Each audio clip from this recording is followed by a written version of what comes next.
Exercise 7.2 start कर रहे हैं बेटा। ठीक है, पहला क्वेश्चन देखो आप।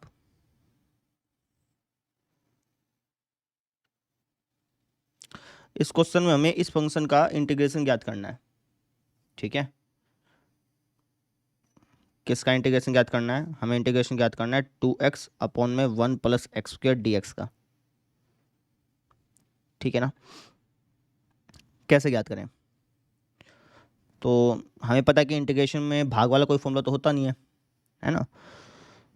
तो यहाँ पर अगर आप नोटिस करें तो 1 प्लस एक्स स्क्र का डेरिवेटिव करने पर 2x आ रहा है। ठीक है, तो फंक्शन भी हमारे यहाँ पे मौजूद है और फंक्शन का डेरिवेटिव भी यहाँ यहाँ हमारे पास मौजूद है। तो मैंने आपको बताया था कि अगर किसी इंटीग्रेशन वाले क्वेश्चन में फंक्शन भी हो और उसका डेरिवेटिव भी हो, फंक्शन भी हो और उसका डेरिवेटिव भी हो गुणा या भाग में, तो वहाँ पे हम सब्स्टिट्यूशन मेथड यूज़ करते हैं। तो यहाँ पर भी हम सब्स्टिट्यूशन मेथड यूज़ कर सकते हैं। कैसे? हम क्या करेंगे, हम मान लेंगे 1 प्लस एक्स स्क्र को लेट से मैं टी मान लेता हूँ। ठीक है, अब दोनों तरफ एक्स के सापेक्ष डेरिवेटिव कर दूंगा। तो यहाँ पर डेरिवेटिव करूँगा तो ये आएगा 2x, और यहाँ पर अगर मैं एक्स के सापेक्ष डेरिवेटिव करूँगा तो आएगा d T upon D x. D x को इस तरफ ले जाता हूँ तो कुछ इस तरीके से हो गया। समझ में आ गई? अब इनकी वैल्यूज़ को मैं यहाँ पे पुट कर देता हूँ। देखो, मुझे वैल्यू याद करनी थी 2x अपॉन में 1 plus x square D x के इंटीग्रेशन की, है ना। अब 2x dx को मिल सकता हूँ dt, और 1 प्लस एक्स को ले सकता हूँ मैं t। तो कुछ ऐसा हो गया, है ना। या फिर आप इसको कह लो कि ये कुछ ऐसा हो गया 1 upon T d T. 1 upon T के इंटीग्रेशन का फॉर्मूला क्या होता है? ये होता है सर जी log t प्लस सी, है ना। बस t की जगह वैल्यू पुट कर दो। t तुमने किसको माना था? 1 प्लस एक्स स्क्र को। तो ये तुम्हारे पास आंसर आ गया। ठीक है, आप इसको चाहें तो डायरेक्टली ट्रिक से भी कर सकते हैं। कल मैं आपको 3 फॉर्मूले लिखवाए थे ना, 3 ट्रिक लिखवाई थी, तो वहाँ से भी आप कर सकते थे। डायरेक्टली ट्रिक से कैसे? जैसे हमें यहाँ पे दिख रहा है कि भाई ये तो एफ एक्स है और ये एफ डैश एक्स है। तो कल मैं लिखवाया था integration of F dash x upon F x कहीं पे मिल जाए तो उसका हमेशा आंसर क्या आता है? लोग एफ एक्स प्लस सी आता है। और देखिए वही आ रहा है। तो डायरेक्टली ट्रिक से भी कर सकते थे, मैंने इससे करा दिया। लॉजिक समझ में आया? अगला क्वेश्चन देखो। अब ये वाला क्वेश्चन देखो बेटा, यहाँ पर भी डायरेक्टली इंटीग्रेशन का कोई फॉर्मूला लग नहीं सकता क्योंकि इंटीग्रेशन में भाग का कोई फॉर्मूला होता ही नहीं है। तो यहाँ पर भी आपको एक पैटर्न दिखेगा अगर आप ध्यान से नोटिस करें तो। देखो, यहाँ पर अगर हम देखें तो भैया log x का डेरिवेटिव करने पर 1/x आता है। तो यहाँ पे हमें दिख रहा है कि यार फंक्शन भी है और उसका डेरिवेटिव भी यहाँ पे विद्यमान है। ठीक है, तो सब्स्टिट्यूशन मेथड लगाते हैं। सब्स्टिट्यूशन मेथड क्या कहता है कि आप फंक्शन को मान लो t। लेट्स से कि हमने log x को मान लिया t। अगर मैं log x को t मानूंगा, दोनों तरफ x के सापेक्ष डेरिवेटिव करूंगा तो ये हो जाएगा 1/x बराबर D T upon D x. D x इस तरफ आ जाएगा तो कुछ इस तरीके से हो जाएगा। ठीक है, अब क्वेश्चन मुझे क्या दिया था? क्वेश्चन मुझे दिया था इंटीग्रेशन ऑफ log x का होल स्क्वायर गुणा में 1/x dx। इस चीज़ को मैं ऐसा लिख सकता हूँ ना बेटा, कोई दिक्कत तो है ही नहीं। अब इसी चीज़ को मैं ऐसे लिख सकता हूँ टी स्क्वायर डी टी, लिख सकता हूँ, कोई समस्या नहीं। अब टी स्क्वायर के इंटीग्रेशन का फॉर्मूला क्या हो जाएगा? टी की पावर 3 अपॉन 3 प्लस सी। अब टी की वैल्यू यहाँ पे पुट कर देते हैं। टी हमारे पास क्या है? log x, तो हो जाएगा log x का होल क्यूब। अच्छा, एक चीज़ का आप ध्यान रखना, log x का होल क्यूब आप लिखेंगे इसको, कभी आप log क्यूब एक्स लिख दें वो नहीं होगा, वो ट्रिग्नोमेट्री में चलता है। जैसे साइन एक्स का होल स्क्वायर लिखो या फिर साइन स्क्वायर एक्स लिखो, साइन एक्स का होल क्यूब लिखो या फिर साइन क्यूब एक्स लिखो, वो सब ट्रिग्नोमेट्री में चलता है। यहाँ पर ऐसा नहीं चलता, कभी आप इसको log क्यूब एक्स लिख दें ठाके, गलत हो जाएगा। log x का होल क्यूब लिखना पड़ेगा इसको। ठीक है, बटे में 3 प्लस में सी, ये हमारे पास आंसर आ गया बेटा। समझ में आया? आसान था। अगला क्वेश्चन देखो। देखो भाई, यहाँ पे हमें फंक्शन दे रखा है 1 अपॉन में x plus x log x, है ना। हमें इसका इंटीग्रेशन ज्ञात करना है, तो कैसे करें?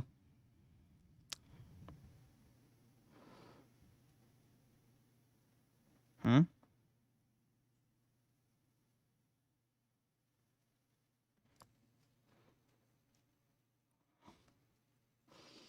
सोचो।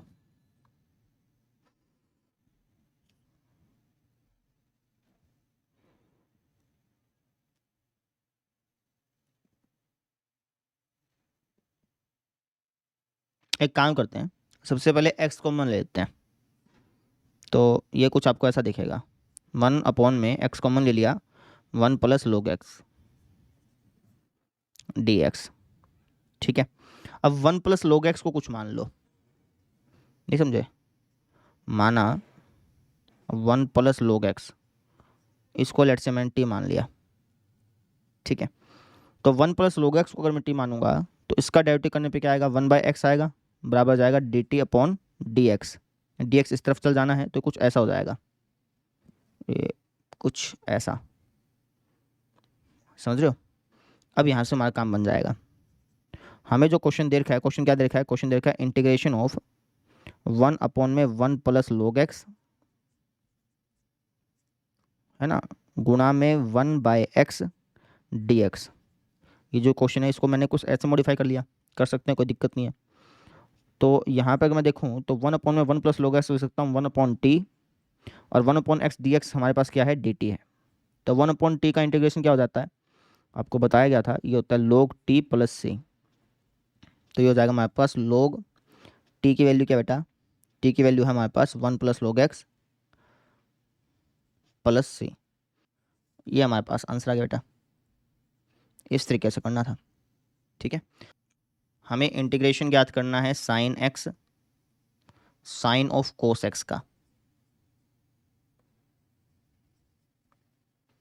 ठीक है, अब सोचो यहाँ पे कि यार मुझे t किसको मानना चाहिए, तो आप कहेंगे सर कोस x को t मानना चाहिए, क्योंकि उससे साइन t बन जाएगा और ये तो dt बनना ही है ना, तो साइन t का इंटीग्रेशन का फॉर्मूला बन जाएगा। तो कोस x को t मानते हैं, हम कहेंगे माना कोस x बराबर t, डेरिवेटिव अगर हम करेंगे तो हो जाएगा माइनस का साइन x dx बराबर dt, है ना, ऐसे ही होगा ना, अल्टीमेटली यहीं पे आएगा तो कुछ ऐसे दिखेगा हमें। तो ये वैल्यूज़ को मैं क्वेश्चन के अंदर डाल देता हूँ। क्वेश्चन में हमें वैल्यू पूछी थी integration of sine x sine of cos x की। ठीक है, तो ये हो जाएगा integration of sine of cos x को क्या लिख सकते हैं, साइन t, और ये जो साइन x dx दिख रहा है इसको लिख सकता हूँ माइनस dt, माइनस को बाहर निकाल लेते हैं तो कुछ ऐसा हो जाएगा, है ना। अब साइन t का इंटीग्रेशन का फॉर्मूला क्या होगा, साइन t के इंटीग्रेशन का फॉर्मूला होता है माइनस का कोस t, याद हो तो आपको, प्लस सी तो लगाना है ही। तो हमारे पास आंसर आ जाएगा cos t plus C, that is cos t की वैल्यू क्या है, कोस x प्लस सी। इस तरीके से हमने इसको सोल्व कर लिया, समझ में आ गई। अब देखते हैं अगला क्वेश्चन। अब ये वाला क्वेश्चन देखो भाई,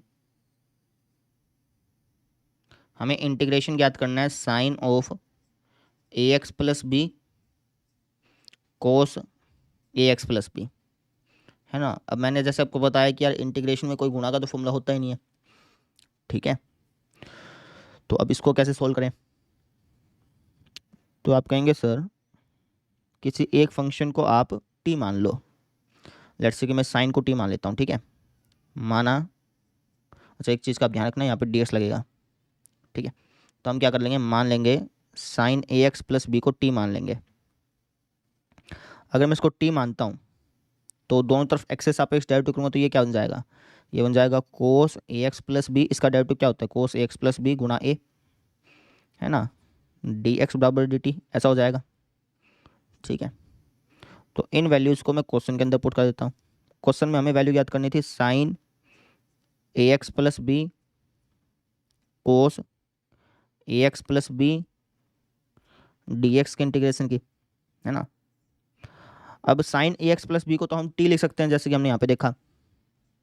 ठीक है, अब ये क्या चीज़ हो जाएगी, ये हो जाएगी dt अपॉन ए, तो a को तो बाहर निकाल लिया 1/a करके, ये कुछ ऐसा हो जाएगा। तो इसका इंटीग्रेशन करेंगे तो क्या आएगा, t का इंटीग्रेशन क्या होता है, ये होता है सर जी t²/2, है ना, और प्लस सी तो लगाना है ही, है ना। वापस से समझा देता हूँ, ये जो प्लस सी है ना आप इसके अंदर भी लगा सकते हैं, प्लस सी इसके अंदर लगाएंगे तो ये हो जाएगा c/a। ठीक है ना, c/a हो जाएगा। फिर c/a भी तो एक कॉन्स्टेंट टर्म ही है, उसको भी तो तुम कोई ना कोई नाम दोगे ही। ठीक है, तुम उसको लेट से c1 बोल दोगे, c2 बोल दोगे, कुछ ना कुछ तो नाम दोगे ना बेटा तुम उसको। तो चाहे तो तुम इस c को अंदर भी चिपका सकते हो, ऐसे भी कर सकते हो, लेकिन अल्टीमेटली बनेगा वही चीज़ ही। जैसे मान लो कि तुमने, जैसे मैंने तुमसे पूछा कि यार टी का इंटीग्रेशन बताओ, तो तुमने बताया कि टी का इंटीग्रेशन ये होता है सर जी, है ना। अब इसको सॉल्व करोगे तो ये क्या बनेगा, ये तुम्हारा कुछ ऐसे ही तो बनेगा, t² / 2a प्लस में c/a। इस c/a भी तो कोई कांस्टेंट टर्म है, तुम इसको c1 बोल दोगे लेट से, तो लास्ट में तुम्हारा आंसर जो आएगा वो वैसे भी वही आना है, ठीक है ना, वैसे भी वही आना है। ठीक है, तो इससे बचने के लिए तुम क्या करना, इससे बचने के लिए तुम क्या करना भैया,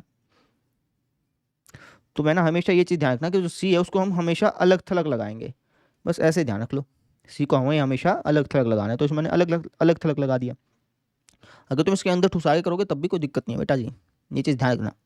ठीक है, तो इसको सॉल्व करने पे क्या आएगा, ये आएगा t² / 2a प्लस सी, है ना, और टी की वैल्यू पुट कर देते हैं, टी की वैल्यू क्या हमारे पास ये, तो इसका स्क्वायर करना है, तो sin² ax + b upon 2a plus c, ये हमारे पास आंसर आ गया। समझ में आई मेरी बात, क्लियर है, ऐसे करना था। अब देखते हैं अगला क्वेश्चन। तो पीछे बुक में अगर आप आंसर देखेंगे ना तो वो थोड़ा सा अलग है, ठीक है, तो आप उनसे घबराइएगा मत, है ना, आपका आंसर बिल्कुल ठीक है। ठीक है, अगर आप अपने आंसर को थोड़ा सा मॉडिफाई करेंगे ना तो पीछे वाले जैसे बना सकते हैं, लेकिन बनाने की जरूरत नहीं है। ठीक है, पीछे वाले जैसा कैसे बना सकते हैं वो बता देता हूँ, लेकिन आपको बनाने की जरूरत नहीं है बेटा, है ना। तो कैसे बना सकते हैं वो समझो। जैसे यहाँ पे लिखा है sin²θ, sin²θ का एक फॉर्मूला होता है, अगर आपको याद हो तो हमने फॉर्मूला पढ़ा था क्लास 11वीं में कि cos2θ बराबर होता है 1 - 2 sin²θ, याद है।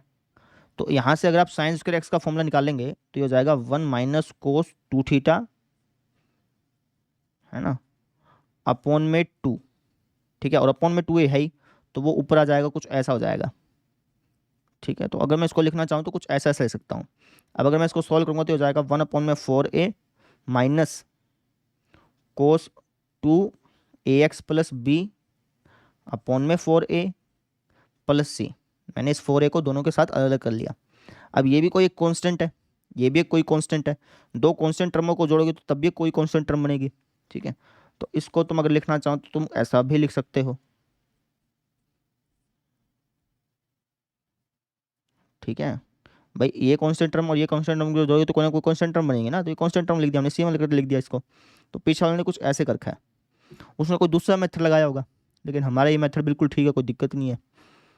ठीक है ना, पीछे वाले ने पता है क्या कौन सा मेथड लगाया, पीछे वाले ने इसको 2 से गुणा कर दिया, 2 से भाग कर लिया, फिर 2 sin θ cos θ का फॉर्म लगा लिया, उससे सोल्व किया उसने, है ना। वो तरीका भी ठीक है, लेकिन अपना तरीका भी बिल्कुल ठीक है ना। हमें आंसर यहीं तक छोड़ के आना है, ये तो मैंने आपको जानबूझ के दिखाया, ताकि कोई बच्चा अगर ऐसे बोले कि सर पीछे वाले से आंसर मैच नहीं हो रहा, तो उसे ये पता चल जाए कि यार पीछे वाला आंसर और हमारा आंसर बिल्कुल सेम है, कोई अलग नहीं है, हमारा आंसर बिल्कुल ठीक आया है। ठीक है, इसलिए मैंने करके दिखाया, आपको ऐसा करके देखने की जरूरत नहीं है। समझ में आ गई, आपको बस इतना ही करके आना है बेटा, इतना ही करके आना है। ठीक है, हमारा आंसर बिल्कुल ठीक है। क्लियर होगी बात मेरी, समझ में आ गया। अब हम देखते हैं अगला क्वेश्चन। अब ये वाला क्वेश्चन देखो, इसको तुम डायरेक्टली ट्रिक से भी कर सकते हो, है ना, और मैं कहूँगा डायरेक्टली ट्रिक से ही करना। ट्रिक से कैसे, हमें इंटीग्रेशन याद करना है √ax + b का, है ना। तो अगर यहाँ पे x होता तब तो ये x⁻² बन जाता, लेकिन यहाँ पे x की जगह क्या है, एक लीनियर फंक्शन है। तो मैंने बताया था कि अगर x की जगह एक लीनियर फंक्शन हो ना, तो जिस तरीके से तुम x का इंटीग्रेशन ज्ञात करते थे वैसे ही इसका भी इंटीग्रेशन ज्ञात करना। बस एक चीज़ का आपको ध्यान रखना है कि इसके डेरिवेटिव से डिवाइड कर देना। ये चीज़ मैंने आपको पिछले एक्सरसाइज के दौरान बताई थी ना, तो उसी ट्रिक का इस्तेमाल करते हुए हम इसका इंटीग्रेशन ज्ञात कर लेंगे। ठीक है, आप चाहें तो इसको सब्स्टिट्यूशन मेथड से भी कर सकते हैं, लेकिन करने की जरूरत नहीं है, डायरेक्टली ट्रिक है तो वहीं से कर लेंगे। ठीक है, कैसे सर जी, देखो इसको अगर मैं लिखना चाहूँ तो ऐसे लिख सकता हूँ ax + b⁻1/2 dx, है ना। अब यहाँ पे x होता तब तो कोई दिक्कत थी नहीं, क्योंकि x⁻n का फॉर्मूला है हमारे पास, लेकिन x की जगह क्या है, एक लीनियर फंक्शन है। लीनियर फंक्शन है तब भी कोई दिक्कत नहीं है, जैसे हम x का इंटीग्रेशन याद करते थे वैसे इस लीनियर फंक्शन का इंटीग्रेशन याद करेंगे, बस डेरिवेटिव से डिवाइड करना पड़ेगा, है ना। तो कर देते हैं। तो x⁻n का इंटीग्रेशन कैसे याद करते थे, आपका आंसर ये होता था हमारे पास, x⁻n का इंटीग्रेशन क्या होता था, x⁻n+1 x⁻n+1 और उसी से डिवाइड, है ना। लेकिन एक चीज़ का आपको ध्यान रखना है कि ये जो लीनियर फंक्शन है इसके डेरिवेटिव से डिवाइड करना है, तो इसका डेरिवेटिव क्या हो जाएगा, a। तो a से जब आप डिवाइड करेंगे तो a बेसिकली यहीं पे आएगा, जब डिवाइड करेंगे तो ऊपर होकर उल्टा आएगा, फिर यहीं पे तो बनेगा। ठीक है, प्लस सी, तो ये आपका आंसर आ गया बेटा। इसको थोड़ा सा और मॉडिफाई कर लो तो हो जाएगा ax + b⁻3/2, और ये हमारे पास क्या हो जाएगा, ये हो जाएगा सर हमारे पास 3/2, है ना, या फिर कल 3a/2, वो ऊपर आके उल्टा हो जाना है, यानी 2/3a, ठीक है, प्लस सी। तो ये हमारे पास आंसर आ गया। आप चाहें तो इसको सब्स्टिट्यूशन मेथड से भी कर सकते हैं, वहाँ से भी यही आंसर आएगा। सब्स्टिट्यूशन मेथड से करने के लिए आपको इस ax प्लस बी को t मानना पड़ेगा, वहाँ से जो आपका dt बनेगा वो बनेगा dx बराबर dt। तो वहाँ से भी ऐसे ही बनेगा बेटा, जैसे आप करना चाहें वैसे कर सकते हैं, आपकी इच्छा है। तो हमने डायरेक्टली कर लिया, ठीक है। अब देखते हैं अगला क्वेश्चन। अब ये क्वेश्चन देखिए, यहाँ पे हमें इंटीग्रेशन ज्ञात करना है x√x+2 dx का, ठीक है। कैसे करोगे? गुणा आप यहाँ पे कर नहीं सकते, है ना। x+2 को t मानना पड़ेगा, वहीं से कुछ बात बनेगी। तो मान लेते हैं x+2 को t मान लिया। अगर मैं दोनों तरफ x के सापेक्ष डेरिवेटिव करूँगा तो यहाँ पे आएगा 1 और यहाँ पे आएगा dt/dx, है ना। dx पे इस तरफ ही आ जाना है, तो 1 गुना dx करो तो dx ही होता है बेटा। तो कुछ ऐसा ऐसा हो गया। अब ये वैल्यूज़ को अपन कॉन्स्टेंट के अंदर ढालते हैं। हमें इंटीग्रेशन ज्ञात करना है x√x+2 का, है ना। तो ये जो √x+2 दिख रहा है ये तो हमारा डायरेक्टली √t बन जाएगा, कोई दिक्कत ही नहीं है। ये जो आपको x दिख रहा है इसको मैं क्या लिख सकता हूँ, आप इसको लिख सकते हैं आप t-2 करके, ठीक है। और dx को कर सकते हैं सर जी dt लिख के। तो कुछ ऐसा हो गया। लेकिन अब इससे भी कोई फ़र्क पड़ा? आपके आंसर बिल्कुल पड़ा। क्यों? क्योंकि अब हम गुणा कर सकते हैं, पहले नहीं गुणा कर सकते थे ना बेटा। पहले कैसे गुणा कर सकते थे? पहले गुणा कर ही नहीं सकते थे। x+2 की पावर 1/2, इसकी गुणा कैसे करोगे?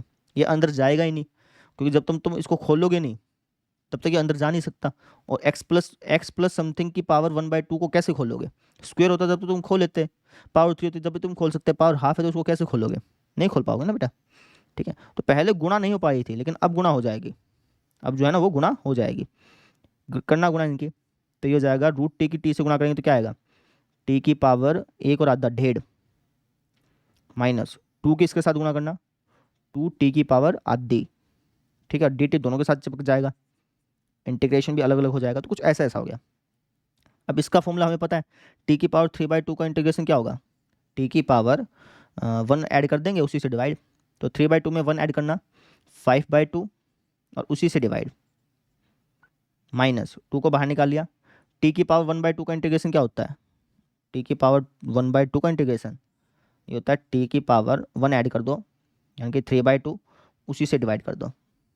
और c को तो अलग थलग करके चिपकाना है ही, है ना। तो इसको सॉल्व कर लो। 2/5 t की पावर 5/2, t मैंने किसको माना था, x+2 को, माइनस 2 इंटू 2/3, ये ऊपर जाकर उल्टा हो जाएगा ना बेटा। t मैंने किसको माना था, x+2 को, 3/2 प्लस सी। ये हमारे पास आंसर आ चुका है बेटा। समझे? इस तरीके से हमें इसको करना था। आई होप सबको समझ में आ गया होगा, ठीक है। तो ऐसे करना था। अब हम देखते हैं अगला क्वेश्चन। अब ये वाला क्वेश्चन देखो भाई, ये भी वैसे ही है जैसे पिछला क्वेश्चन था। तो यहाँ पे हमें इंटीग्रेशन ज्ञात करना है x√1+2x² dx का, ठीक है। तो एक काम करते हैं 1+2x² को t मान लेते हैं, जैसे पिछले क्वेश्चन में माना था वही सेम चीज़। 1+2x² को मैंने मान लिया t, डायरेक्ट करूँगा तो ये आएगा 4x dx बराबर dt, है ना। तो यहाँ से वैल्यू पुट करते हैं। हमें इंटीग्रेशन ज्ञात करना है x√1+x², 1+2x² dx का। तो हो जाएगा इंटीग्रेशन ऑफ, ये जो आपको यहाँ पे √1+2x² लिख रहा है इसको तो अपन √t लिख सकते हैं, कोई दिक्कत नहीं है। ये जो बच गया x dx, इसको मैं क्या लिख सकता हूँ, इसको लिख सकता हूँ सर जी dt/4। यहाँ से अगर आप देखें तो dt/4, 1/4 को बाहर निकाल लिया। √t के इंटीग्रेशन का फॉर्मूला क्या था, आपके सही होगा t की पावर 1/2। t की पावर 1/2 के इंटीग्रेशन का फॉर्मूला क्या हो जाएगा, t की पावर 1/2 में 1 ऐड कर दो, यानी कि 3/2 उसी से डिवाइड प्लस सी। इसको सॉल्व कर लेते हैं तो हो जाएगा 1/4। t की वैल्यू क्या थी भैया, t की वैल्यू थी हमारे पास 1+2x², इसकी पावर 3/2, अपन में 3/2 था, ऊपर जाके हो जाएगा 2/3, है ना, प्लस सी। काटा पिटाई कर लो, सॉल्व कर लो। 1/6 इंटू 1+2x² की पावर 3/2 प्लस सी। तो ये हमारे पास आंसर आ गया। समझे? ऐसे करना, जैसे पिछला क्वेश्चन था वैसे ही क्वेश्चन है, कोई अलग था नहीं इसके अंदर। तो ऐसे करना था। अब हम देखते हैं अगला क्वेश्चन। तो यहाँ पर भी वैसे ही करेंगे जैसे पिछले क्वेश्चन को किया। इस रूट के अंदर वाले को टी मानेंगे है ना। इसका डेरिवेटिव करेंगे तो कुछ ऐसा ऐसा ही बनेगा, कुछ ना कुछ। तो वही करेंगे, हम डायरेक्टली कर रहे हैं, हम लिख देंगे माना, यहीं पे लिख देता हूँ dx करके, ठीक है ना, इसी को मैंने बदल दिया। तो हम क्या कर लेंगे, मान लेंगे x square plus x plus one को मैंने मान लिया टी। तो अगर मैं इसका डेरिवेटिव करूँगा तो ये आएगा 2x प्लस वन बराबर D T upon D x. D x इस तरफ ही आना है तो कुछ ऐसा बन जाएगा, ठीक है। अच्छा जी, तो वैल्यू पुट करते हैं, तो हो जाएगा इंटीग्रेशन ऑफ ये जो root x square plus x plus one है, इसको तो ले सकता हूँ रूट टी। अब यहाँ पे है 4x plus two into D x, ये क्या हो जाएगा, तो आप कहेंगे सर ये बन जाएगा हमारे पास 2 dt, है ना। dt हमारा इसके बराबर है, अगर मैं इसकी 2 से गुणा करूँगा तभी तो ये बनेगा ना, तभी तो ये बनेगा। तो 2 dt बन गया, 2 को बाहर निकाल लेते हैं बेटा, ठीक है। अब रूट टी के इंटीग्रेशन का फॉर्मूला क्या हो जाएगा, पिछले बार हमने किया था, टी की पावर 3/2 अपॉन में 3/2 ऊपर जाके 2/3 हो जाता है प्लस सी। तो वैल्यू पुट कर लो, ये हो जाएगा 4/3। टी की वैल्यू क्या थी भैया, टी की वैल्यू थी एक्स स्क्वेयर प्लस में एक्स प्लस वन, इसकी पावर 3/2 प्लस सी। तो ये हमारे पास आंसर आ गया, समझ में आया, ऐसे करना था। अब हम देखते हैं अगला क्वेश्चन। अब ये वाला क्वेश्चन देखो भाई, हमें इंटीग्रेशन बताना है 1/x minus root x d x का, ठीक है। वीडियो पॉज करके पहले आप इसको खुद ब खुद ट्राई करने की कोशिश करो, है ना। इस क्वेश्चन करने के एक मेथड नहीं है, 2-3 मेथड है, ठीक है। लेकिन पहले आप खुद ट्राई करने की कोशिश करोगे ना, तभी आपको पता चलेगा कि आप कौन सा मेथड यूज़ करोगे, ठीक है। तो खुद ब खुद ट्राई करो एक बार, उसके बाद ना निकले फिर देखना। देखो कैसे कर सकते हैं वो समझो। तो एक काम करते हैं, अगर आपने सोल्व किया होगा तभी आपको चीज़ समझ में आएंगे। तो एक काम करते हैं, ये जो नीचे x माइनस रूट एक्स लिखा है ना, तो इसमें से मैं रूट एक्स को बाहर निकाल लेता हूँ, कुछ ऐसे। तो कुछ ऐसा दिखाई देगा आपको, अगर मैं नीचे वाले में से रूट एक्स को बाहर निकालूंगा तो कुछ ऐसा ऐसा आपको दिखाई देगा, ठीक है ना। क्योंकि इसके इससे साथ गुणा करें तभी एक्स बनेगा, इसके इसके साथ गुणा करें तभी ये बनेगा। तो इसको मैं ऐसे लिख सकता हूँ, है ना। अब एक काम करता हूँ, अब मैं मान लेता हूँ, माना रूट एक्स माइनस वन को मैंने टी मान लिया। अब डेरिवेटिव करते हैं, तो यहाँ पर अगर मैं एक्स के सापेक्ष डेरिवेटिव करूँगा तो ये बन जाएगा 1/2 रूट एक्स बराबर D T upon D x. D x इस तरफ आएगा तो कुछ ऐसा दिखाई देगा। अब इन वैल्यूज़ को मैं इसके अंदर पुट करता हूँ, देखते हैं क्या बनती है बात। तो हो जाएगा इंटीग्रेशन ऑफ, ये जो चीज़ यहाँ पे लिखी है इसको मिल सकता हूँ 1/√x गुना में 1/√x minus one D x, ऐसे लिख सकता हूँ ना। अब देखते जाइए आप, integration of 1/√x minus one क्या हो जाएगा, ये तो हो जाएगा 1/t, और 1/√x dx क्या हो जाएगा, ये हो जाएगा सर जी हमारे पास 2 dt। समझो, 2 को बाहर निकाल लो बेसिकली, तो ये आपको कुछ इस तरीके से दिखाई देगा। अब 1/t का इंटीग्रेशन का फॉर्मूला क्या होता है, ये होता है सर जी हमारे पास log t प्लस सी। टी हमने किसको माना था, इसको माना था। तो ये हमारे पास आंसर कुछ इस तरीके से आ गया, समझ में आई ना बात, ऐसे करना था। सी को तो सबसे अलग थलग रखना है ना, तो सी को तो सबसे लास्ट में लगा दिया, तो ऐसे कर लिया बेटा, समझ में आ गई। अब आपका एक डाउट हो सकता है, सर हमें कैसे पता चलेगा कि यहाँ पे रूट एक्स कॉमन लेना चाहिए पहले, उसके बाद कुछ मानना चाहिए, हमें कैसे पता चलेगा।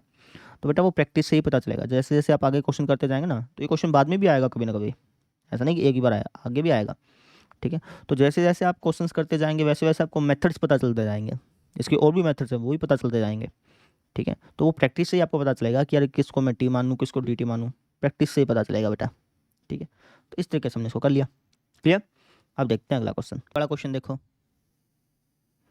यहाँ पे हमें इंटीग्रेशन बताना है इसका, जहाँ पे एक्स किलो ग्रेटर देन 0 है, ठीक है। तो हमें इसका इंटीग्रेशन बताना है बेसिकली।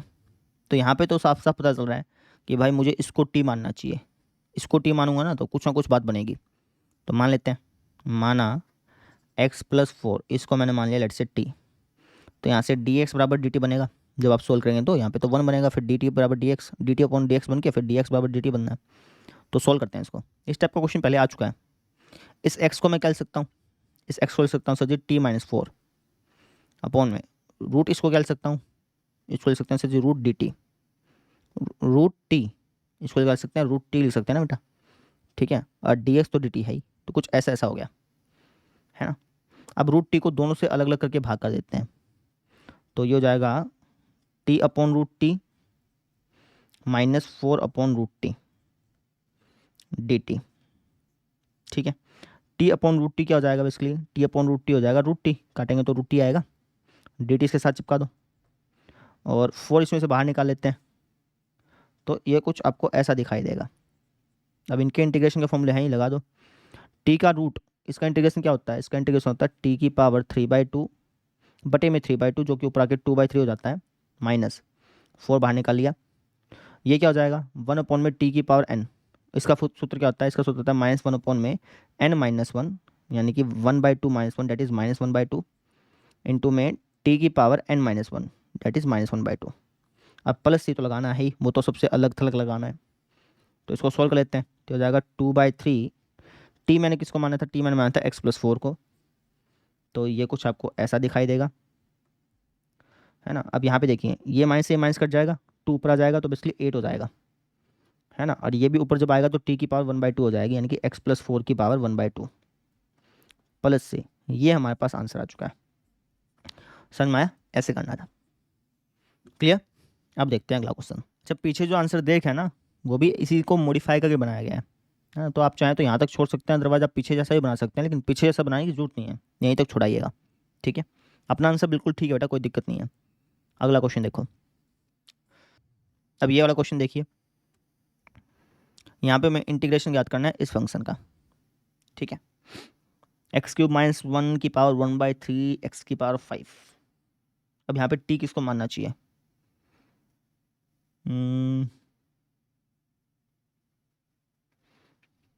इस अंदर वाले को मानना चाहिए।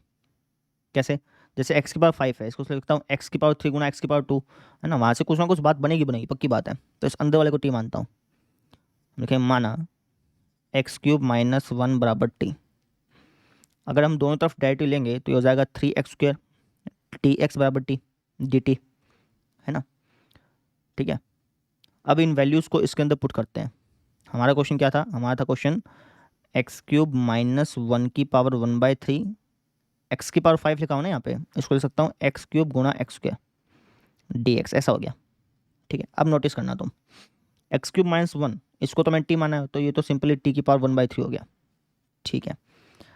अब यहाँ पे जो x³ लिखा है इसको मैं क्या लिख सकता हूँ, यहाँ से देख के बताओ, आपके आंसर इसको आप लिख सकते हैं t+1, ठीक है। ये जो x² dx लिखा है इसको क्या लिख सकता हूँ, इसको लिख सकता हूँ सर जी, यहाँ से देख के बताओ dt/3, तो 1/3 तो बाहर आ जाएगा बेसिकली, तो यहाँ पे हमारे पास हो जाएगा, इनको सोल्व कर लो, गुणा कर लो, t की पावर 1/3 + 1 यानी कि 4/3 प्लस में t की पावर 1/3, है ना, dt, ये कुछ ऐसा हो गया, ठीक है। अब इसको सोल्व करते हैं, तो 1/3 तो बाहर आ गया। अब इसका इंटीग्रेशन क्या होगा, इसका इंटीग्रेशन होगा t की पावर, एक ऐड कर लो उसी से डिवाइड, यानी कि 7/3 अपॉन 7/3 प्लस में t की पावर, इसमें 1 ऐड कर लो उसी से डिवाइड, यानी कि 4/3 अपॉन 4/3, ठीक है।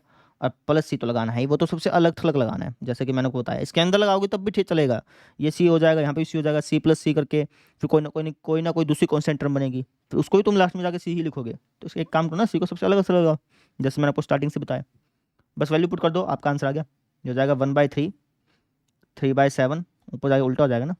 टी क्या था हमारा, टी था सर जी, ये डाल दो, x³ - 1 की पावर 7/3 प्लस में 3/4 x³ - 1 की पावर 4/3, है ना, और प्लस सी तो है ही, तो ये आपके पास आंसर आ गया। लॉजिक समझ में आया, क्लियर है, इस तरीके से करना था। अब देखते हैं अगला क्वेश्चन।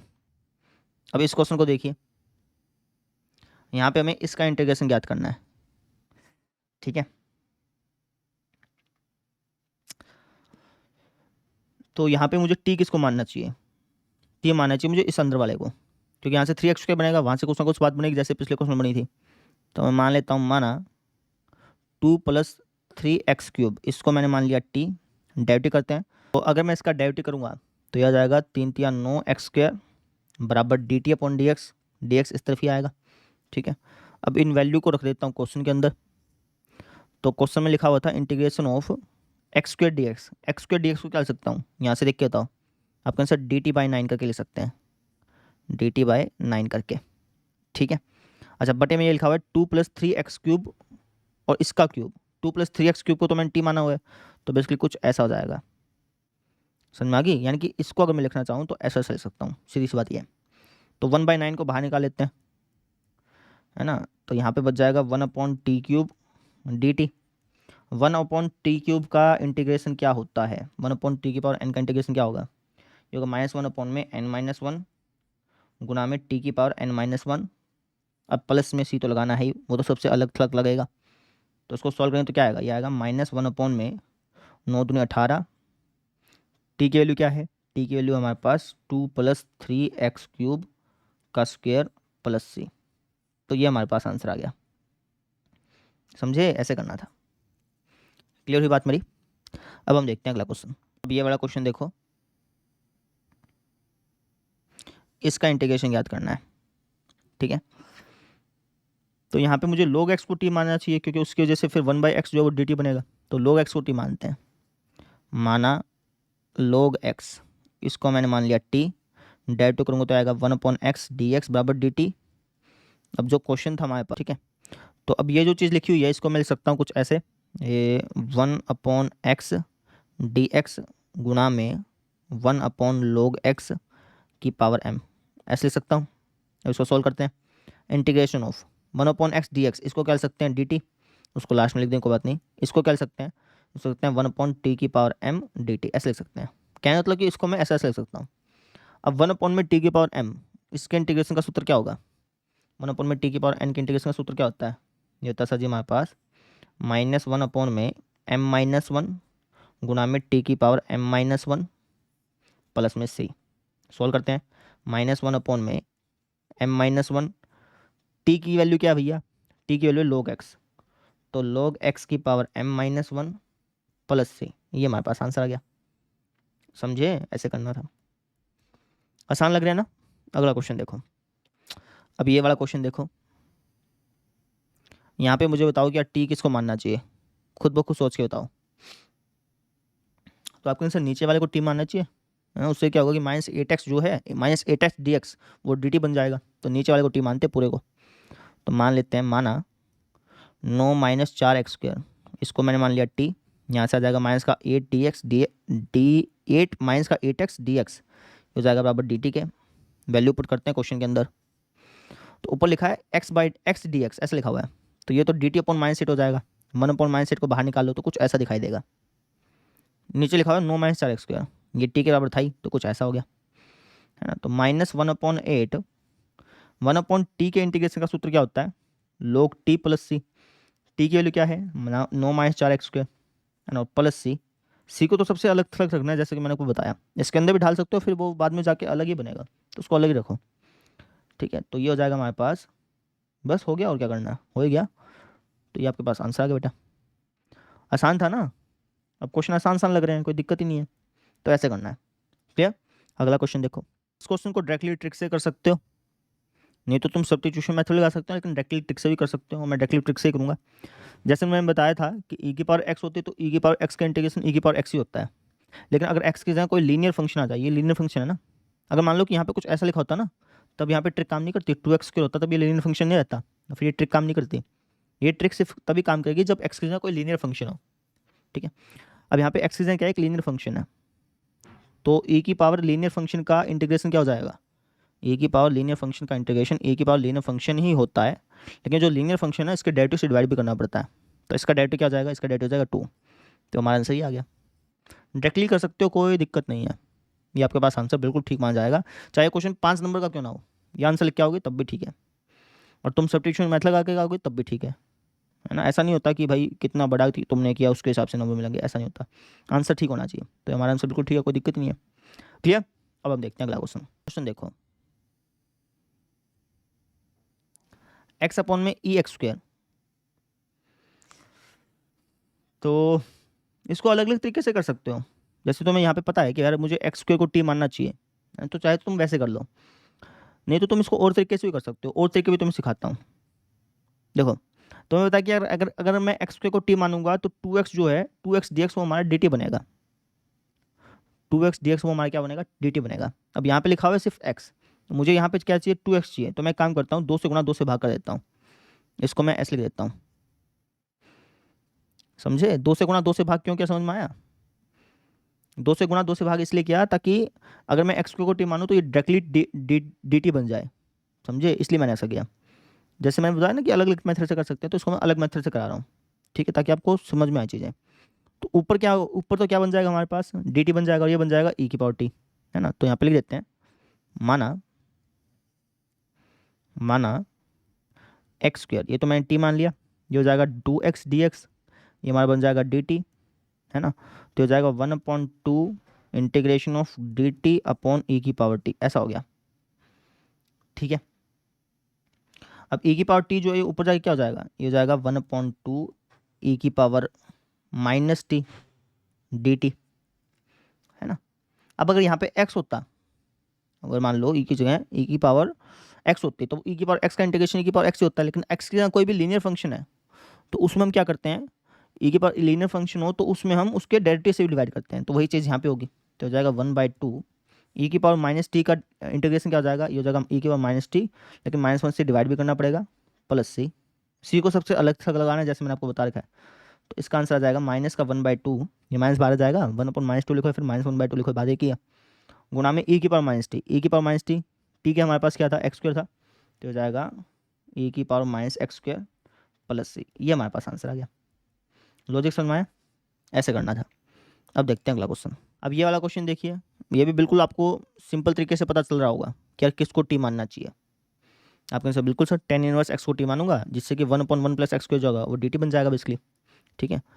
तो इसको हम थोड़ा सा सिंप्लीफाई करके लिख लेते हैं, सब मान लेते हैं, माना tan इनवर्स एक्स, इसको तो मैंने मान लिया टी, यहाँ से हो जाएगा 1/1 plus x square D x, ये हो जाएगा डी टी, ठीक है। तो हमारा जो क्वेश्चन है उसको थोड़ा सा मॉडिफाई कर लिखते हैं, इसको मैं ऐसे लिख सकता हूँ, e की पावर tan इनवर्स एक्स गुना में 1/1 plus x square D x, ऐसे लिख सकता हूँ ना, ठीक है। तो ये हो जाएगा e की पावर tan इनवर्स एक्स, इसको लिख सकते हैं e की पावर t, और ये हमारे पास क्या है, ये तो हमारे पास dt है, तो कुछ ऐसा हो गया।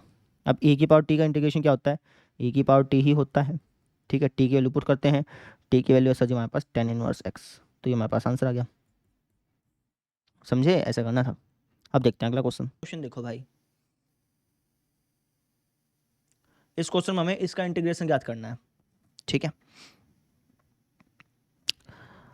अब कई बच्चे कहेंगे इससे एक काम करो, इसको टी मान लो, लेकिन अगर मैं इसको टी मानूंगा ना तो डेरिवेटिव लूंगा तो ये कुछ ऐसा ऐसा बनेगा नहीं, समस्या आएगी, कहने का मतलब ये है, ठीक है।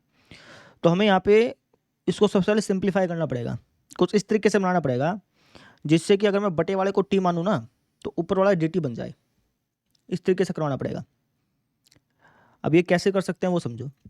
उसके लिए मैं इस न्यूमरेटर और डिनोमिनेटर, इस अंश और हर को, दोनों को ई की पावर माइनस एक्स से गुणा कर देता हूँ, अंश और हर को ई की पावर माइनस एक्स से गुणा कर देता हूँ।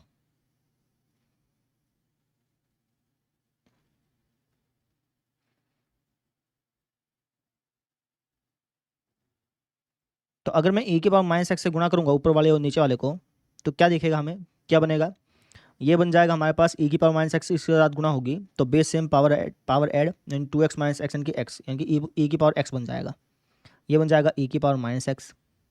नीचे वाला क्या बन जाएगा, नीचे वाला बन जाएगा ई की पावर एक्स प्लस ई की पावर माइनस एक्स, ऐसा कुछ बन जाएगा।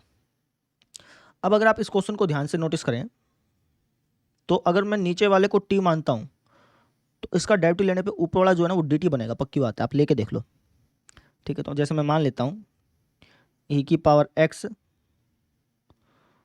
प्लस में ई की पावर माइनस एक्स, इसको मैं लेट से मैंने टी बोल दिया, अगर मैं इसको टी बोलूँगा ना तो पक्की बात है ये डी टी बनेगा, लेके देख लो चाहे।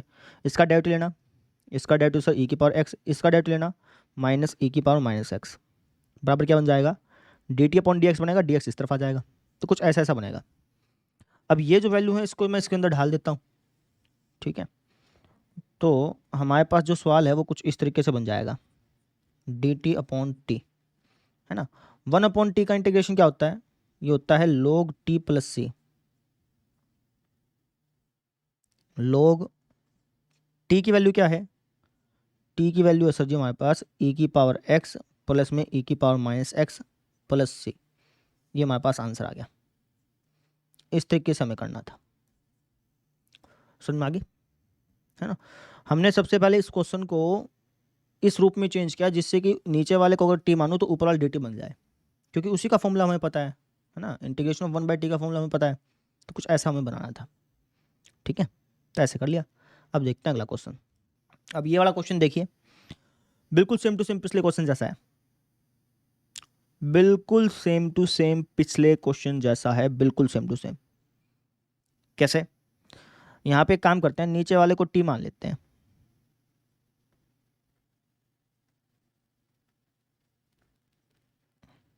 ठीक है, तो अगर मैं दोनों तरफ एक्स के सापेक्ष डायरेक्टली करूंगा तो हो जाएगा D T upon D x, इस तरफ ही आना है बेसिकली, है ना, तो उसको मैं यहाँ पे लिख दूंगा डायरेक्टली। इसका डेरिवेटिव क्या हो जाएगा? इसका हो जाएगा 2e⁻²x माइनस 2e⁻²x dx, ऐसा हो जाएगा। ठीक है, 2 कॉमन निकाल लो एक बार, तो कुछ आपको इस तरीके से दिखाई देगा, है ना। तो हमें इंटीग्रेशन ज्ञात करना है, इसका इंटीग्रेशन ज्ञात करना है ना। तो इंटीग्रेशन ऑफ, ऊपर वाले को क्या लिख सकता हूँ? ऊपर वाले को लिख सकता हूँ सर जी मैं यहाँ से, अगर हम देखें हिसाब लगा करके, तो dt/2 यानी कि 1/2 को बाहर निकाल लो, ऊपर वाले को लिख सकते हैं dt। अच्छा, नीचे वाले का क्या है? नीचे वाला है t, तो इसका आंसर आ गया 1/2 log t। हमने किसको माना था? e⁻²x प्लस में e⁻−2x प्लस c, ये हमारे पास आंसर आ गया। समझे कि नहीं समझे? ऐसा करना था।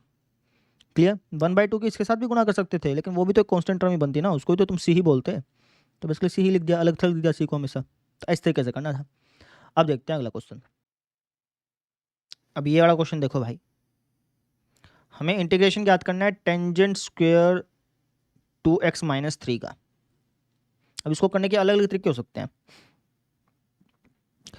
एक तरीका ये हो सकता है कि आप एक काम करो, इसको सब्स्टिट्यूशन मेथड से कर लो, है, लेकिन सब्स्टिट्यूशन मेथड से करने की जरूरत है नहीं वैसे, है ना भाई। टू सब्स्टिट्यूशन मेथड से कैसे कि भाई तुम इसको टी मान लो, इसको टी मानोगे तो डी एक्स बराबर डी टी हो जाना है।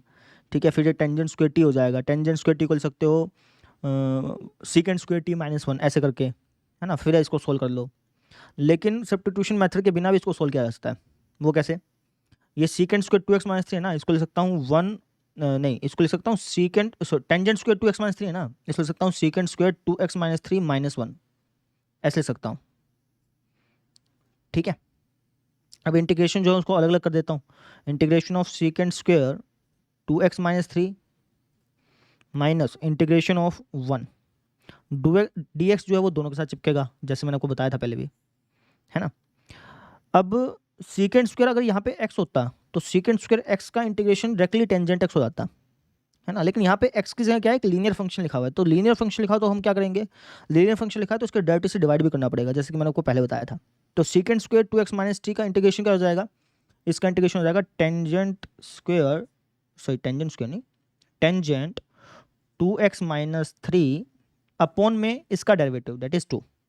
अगर मान लो यहाँ पे लीनियर फंक्शन ना होकर के कोई दूसरा फंक्शन होता, मान लो कि क्वाड्रेटिक फंक्शन होता या फिर कोई ट्रिग्नोमेट्रिक फंक्शन होता, कोई दूसरा फंक्शन होता ना, स्क्वायर लगा होता, क्यूब लगा होता, कुछ और लगा होता, लीनियर फंक्शन ना होता यहाँ पे, तब ये काम नहीं कर सकते थे अपन, तब मुझे सब्स्टिट्यूशन मेथड से प्रॉपर्ली करके दिखाना पड़ता फिर इसको, समझ रहे?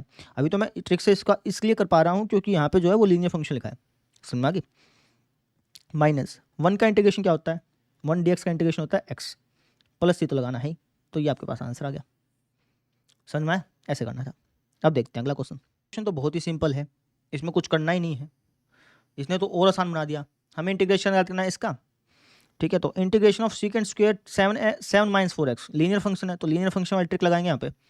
तो अगर यहाँ पे x होता तो सीकेंड स्क्वायर x का इंटीग्रेशन टेंजेंट x हो जाता। अब x चीज़ में अगर लीनियर फंक्शन लिखा है तो इंटीग्रेशन आपको सेम टू सेम वैसे ही करना है, लेकिन बस एक चीज़ आपको ध्यान रखनी है कि इसके डेरिवेटिव से डिवाइड करना है। तो सीकेंड स्क्वायर 7-4x का इंटीग्रेशन क्या हो जाएगा?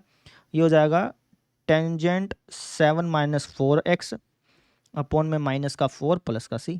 आ गया आपका आंसर, समझ गए? और आप ये मत समझना कि यार इतनी जल्दी हम छोटा छोटा आंसर लिख देंगे तो नंबर कट जाएंगे, ऐसा कुछ नहीं है। आपको आंसर लिखना है बस, चाहे तुम कितना बड़ा के लिखो चाहे तुम कितना छोटा करके लिखो, नंबर पूरे मिलेंगे। तो इस तरीके से हमने इसको सॉल्व कर लिया, समझ में आ गई? अगला क्वेश्चन देखो, बहुत सिंपल है, साफ साफ पता चल रहा है कि भाई अगर मैं इसको एज अ फंक्शन लूँगा तो 1 अपॉन में √1 - x² इसका डेरिवेटिव होगा। तो चाहे तो इसको तुम ट्रिक से कर लो, ट्रिक नहीं लिखवाई थी मैंने तुमको, याद हो तो तुमको? मैं लिखवाया था कि अगर आपको फंक्शन दिख जाए, है ना, और इसके गुणा में इसका डेरिवेटिव दिख जाए, तो इसका जो इंटीग्रेशन होता है ये हमारा होता है एफ एक्स की पावर n+1 अपॉन में n+1 प्लस सी। तो डायरेक्टली हम इस ट्रिक से इसको कर लेंगे, है ना। मुझे इसका इंटीग्रेशन याद करना है ना, इसको मिल सकता हूँ साइन इनवर्स एक्स गुना में 1 अपॉन में √1 minus x square D x. अगर मैं इसको फंक्शन मानता हूँ तो ये डेरिवेटिव है भैया, ठीक है। तो आप यहाँ पे लिख देना कि भैया हम जानते हैं, ये जो आपने फॉर्मूला सीखा है ना इसको लिख देना, ठीक है ना। हम जानते हैं कि ये ट्रिक हमने सीखी थी, हम इसका इस्तेमाल करेंगे, ठीक है। क्योंकि अगली जो एक्सरसाइजेज है ना उसमें बार बार तुम सब्स्टिट्यूशन मेथड लगा के नहीं करोगे, क्योंकि वो लेंथी हो जाएगा। इन ट्रिक को अगर तुम ध्यान रखोगे, बार बार यूज़ करोगे, तो तुम्हें याद भी हो जाएंगी सारी की सारी ट्रिक, और तुम्हें जल्दी जल्दी आंसर भी मिलते जाएंगे। सब्स्टिट्यूशन मेथड जो है बिना बात की फालतू की जो है उसमें लिखनी पड़ती हैं चीज़ें, जबकि ये जो ट्रिक है ये जल्दी काम कर जाती हैं और आंसर में तुरंत दे देती हैं। जैसे ये जो है ये बिल्कुल इस जैसा ही है ना। तो इसका इंटीग्रेशन क्या आ जाएगा, इसका इंटीग्रेशन इसके हिसाब से, तो आप कहेंगे कि भैया इसका जो इंटीग्रेशन आएगा वो आएगा हमारे पास, ये जो फंक्शन है यानी कि साइन इनवर्स एक्स, इसकी पावर को 1 बढ़ा दो। इसकी पावर अभी कितनी है, 1 है, इसकी पावर को 1 और बढ़ाएंगे तो क्या हो जाएगी, 2 हो जाएगी। अगर इसकी पावर देखोगे तो इसकी पावर 1 है बेटा, कभी तुम कह दो -1 है ना, 1 है, ठीक है ना। ये जो साइन, ये तो साइन इनवर्स है, इनवर्स का सिंबल है इसलिए, तो ये पावर का सिंबल नहीं, इनवर्स है तो, ठीक है। तो इसकी पावर को 1 बढ़ा दो, उसी से डिवाइड कर दो प्लस से, तो इसका आंसर ही आ गया। समझ में आ गई। अगर तुम इसको सब्स्टिट्यूशन मेथड से करोगे तो लेंथी पड़ेगा खामखा, उससे छोटा क्या है कि तुम ट्रिक लगा लो, आंसर आ गया तुरंत। समझ में आया। अब देखते हैं अगला क्वेश्चन। तो इस क्वेश्चन को देख लो, हमें इसका इंटीग्रेशन बताना है। तो अगर आप यहाँ पे नोटिस करें तो अगर मैं नीचे वाले को टी मानता हूँ, नीचे वाले को अगर मैं क्या मानता हूँ, टी मानता हूँ, या फिर कह लो कि नीचे वाले को अगर मैं फंक्शन मानता हूँ एज इट इज़, तो इसका डेरिवेटिव करने पे क्या आएगा बताना जरा। नीचे वाले को अगर तो फंक्शन माने तो इसका डेरिवेटिव करने पे क्या आएगा, आपका आंसर ये आएगा 6 - 6 sin x प्लस का 4 cos x, ये आएगा, ठीक है। अच्छा, ऊपर क्या लिखा हुआ है, ऊपर लिखा हुआ है 2 cos x - 3 sin x। अगर मैं उस ऊपर वाले को ऐसा ऐसा बना दूं तो नीचे वाला हमारा फंक्शन हो जाएगा, ऊपर वाला डेरिवेटिव हो जाएगा, और फिर हम ट्रिक लगा के इसको कर सकते हैं। समझ रहे हैं। तो ऊपर वाले को ऐसे ऐसे कैसे बनाए भैया, तो एक काम करो ना, -3 से गुणा कर दो, उसी से डिवाइड कर दो, अपने आप ही बन जाएगा। नहीं -3 से क्यों, ऊपर वाले को किससे गुणा करें कि ऐसा ऐसा बन जाए, 2 से। ऊपर वाले को 2 से गुणा कर दो, नीचे 2 से भाग कर दो। समझ रहे हैं, मेरी बात ध्यान से समझिए मैं क्या कहना चाह रहा हूँ। मैं इसको ट्रिक के माध्यम से करवा रहा हूँ आपको, क्योंकि आगे जो क्वेश्चन आएंगे उनको हम ट्रिक के माध्यम से ही करेंगे। मैंने आपको बहुत सारे क्वेश्चन फॉर्मूले के माध्यम से भी करवाए हैं, सब्स्टिट्यूशन मेथड से करवाए हैं, लेकिन सब्स्टिट्यूशन मेथड जो है थोड़ा लेंथी है, इसलिए ट्रिक वाले मेथड से करवा रहा हूँ। सारे के सारे क्वेश्चन, जो भी क्वेश्चन ट्रिक से मेथड से किया जा सकता है उनको मैं ट्रिक के माध्यम से करा रहा हूँ, ठीक है। तो मैंने क्या किया, सबसे पहले 2 से गुणा कर दी, 2 से भाग कर दी। समझ रहे हैं, 2 से गुणा कर दी और 2 से क्या कर दी, भाग कर दी। क्यों 2 से गुणा और 2 से भाग करी, 2 से गुणा और 2 से भाग इसलिए करी ताकि नीचे वाले को अगर मैं फंक्शन बोल लूँ तो ये जो है ना ऊपर वाला इसका डेरिवेटिव बने। अगर मैं नीचे वाले को फंक्शन बोल रहा हूँ तो इसका डेरिवेटिव करने पे क्या आएगा, यही तो आएगा, इस ऊपर, ये ऊपर वाला तो आएगा, ठीक है। तो यहाँ पे मैं देख सकता हूँ, हम यहाँ पे क्या लिखते हैं, हम जानते हैं, ये चीज़ ऐसे लिखने की जरूरत है नहीं, फिर भी आप लिख देंगे तो ठीक रहेगा। हम जानते हैं कि इंटीग्रेशन ऑफ एफ एक्स, है ना, इसके ऊपर क्या होगा एफ डैश एक्स। इसकी ट्रिक क्या लिखवाई थी, ये बराबर होता है log एफ एक्स प्लस सी के, याद है। तो इस ट्रिक का हम इस्तेमाल करके इसको सोल्व करेंगे। तो इसका मतलब ये हो गया कि इसका जो इंटीग्रेशन आएगा वो आएगा 1/2 तो बाहर है ना, log एफ एक्स प्लस सी। एफ एक्स हमने किसको बोला था, नीचे वाले को, ठीक है। बस ट्रिक से हमने तुरंत कर लिया, तुरंत आ गया आंसर, कुछ लिखने की, कुछ खिचड़ी बनाने की जरूरत पड़ी ही नहीं, हमारे पास आंसर आ गया। समझ में आ गई, क्लियर है मेरी बात। ऐसे करना था। 1/2 की चाहे तुम इसके साथ गुणा कर लो, लेकिन फिर भी ये कांस्टेंट टर्म ही रहेगा, उसको तुम्हें C1 ही लिखना पड़ेगा। तो इसलिए मैंने डायरेक्टली इसको C को हमेशा सबसे लास्ट में लिखा करो, है ना, सबसे अलग थलग। तो इसलिए हमने डायरेक्टली अलग थलग करके कर दिया। तो इस तरीके से हमने इस क्वेश्चन को कर लिया। आप चाहें तो इसको सब्स्टिट्यूशन मेथड से कर सकते हैं, लेकिन मैं कहूँगा कि आप डायरेक्टली करिएगा ट्रिक से, ठीक है। तो ऐसे हो गया क्लियर। पिछले वाले क्वेश्चन को भी ट्रिक से कर सकते हैं आप, लेकिन वो मैंने जानबूझ के सब्स्टिट्यूशन मेथड से कराया क्योंकि टॉपिक वही था इसलिए, लेकिन करिएगा आप ट्रिक से ही ज़्यादा से ज़्यादा क्वेश्चन को। समझ में आ गई। अब देखते हैं अगला क्वेश्चन। अगर आप अपनी बुक में पीछे आंसर देखेंगे ना, तो पीछे आंसर पता है क्या देखा है, पीछे आंसर देखा है 1/2 log, यहाँ पे 6 cos x plus 4 sin x के बजाय देखा है 3 cos x plus 2 sin x, है ना। तो पीछे वाला आंसर भी ठीक है, आपका आंसर भी ठीक है ना। कैसे, क्योंकि अगर तुम यहाँ से, अगर तुम ध्यान से नोटिस करो, अगर तुम यहाँ से 2 को कॉमन निकाल लेते हो तो हो जाएगा log 2 गुणा में cos x, 2 गुणा में 3 गुणा cos x प्लस में 2 sin x, ऐसा हो जाएगा। और log जो है वो गुणा को किस में बदलता है, प्लस में बदलता है ना, कि log 2 जो है ना वो अलग से लिखा जाएगा, और log 2 क्या है, कांस्टेंट टर्म ही है, तो कांस्टेंट टर्म में कांस्टेंट टर्म जोड़ोगे तो कांस्टेंट टर्म ही आएगी ना, ठीक है। तो पीछे वाला जो आंसर है और ये वाला जो आंसर दोनों सेम है, अलग नहीं है, दोनों सेम है भैया। तो आप यहाँ तक करके आएंगे तो कोई गलत नहीं मानेगा, इस चीज़ का आप ध्यान रखिए। समझ में आई? पीछे वाले ने क्या कर रखा है कि भैया इसको और ज़्यादा सिंप्लीफाई कर लिया, आप और ज़्यादा सिंप्लीफाई करेंगे नहीं, आप यहाँ तक छोड़ के आएंगे। पिछले वाले ने दूसरे तरीके से कर रखा होगा ना, आपने दूसरे तरीके से कर, आंसर हमारा दोनों का ठीक है। समझ में आ गई क्या? ये चीज़ है। अगला क्वेश्चन देखो, अब ये वाला क्वेश्चन देखो, यहाँ पे हमें देखा 1/cos² इंटू 1 - टेंजेंट x का होल स्क्वायर। इसको कैसे करें? बहुत आसान है, 1/cos² है ना, 1/cos² क्या होता है, sec² होता है। तो इसको मैं कुछ ऐसे लिख दूं,